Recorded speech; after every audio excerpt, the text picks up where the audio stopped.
ভাই, এরকম কোনো বাজে চিন্তা যদি মনে আসে যে আমি দুনিয়াতে এইভাবে আসছি, সব আল্লাহ সৃষ্টি করছেন, তাহলে আল্লাহর কে সৃষ্টি করছেন, এরকম যদি মনে আসে, তাহলে সেক্ষেত্রে আপনি বুঝবেন আপনার ভিতরে ঈমান আছে। সাথে সাথে একটা শুকর আদায় করবে, এটা খুশির খবর।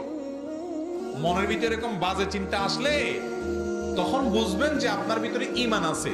কিভাবে বুঝবেন সেটা বলতেছি।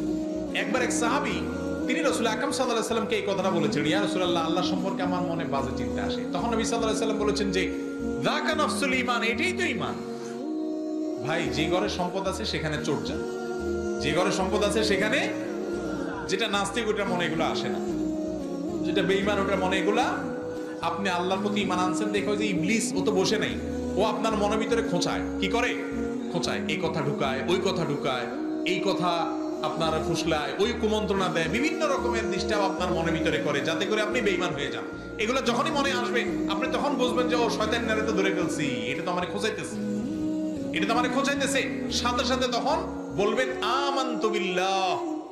কি বলবেন তখন? আমানতু বিল্লাহ। আর বাম দিক দিয়ে তিনবার থুতু ফেলবেন, মানুষ দেখে ফেলায় না।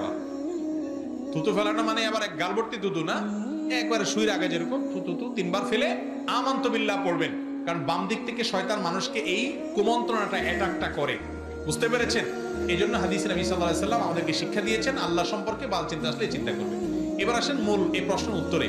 আল্লাহকে কে সৃষ্টি করেছেন, এই প্রশ্ন যে করতেছে তার এই প্রশ্নটার গোড়ায় ভুল। কেমনে গোড়ায় ভুল আমি বলি।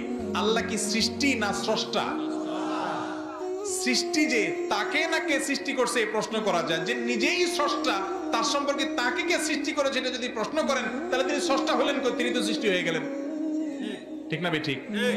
আল্লাহ যদি, আল্লাহর সম্পর্কে যদি আপনি মনে করেন যে আল্লাহর সৃষ্টি কে করছে, তাহলে তো আল্লাহ নিজেই সৃষ্টি হয়ে গেলেন, তার স্রষ্টা খুঁজতেছেন আপনি।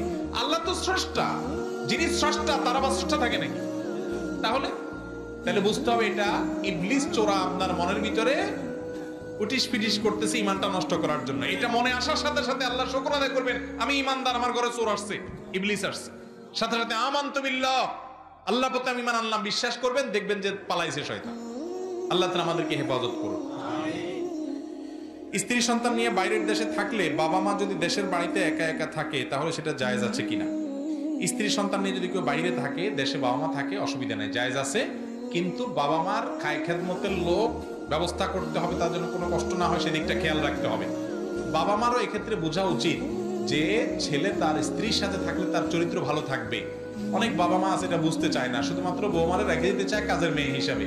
ছেলে বিদেশে পড়ে থাকবে, তার চরিত্র কিভাবে হেফাজত হবে এটা বাবা মার বোঝা উচিত।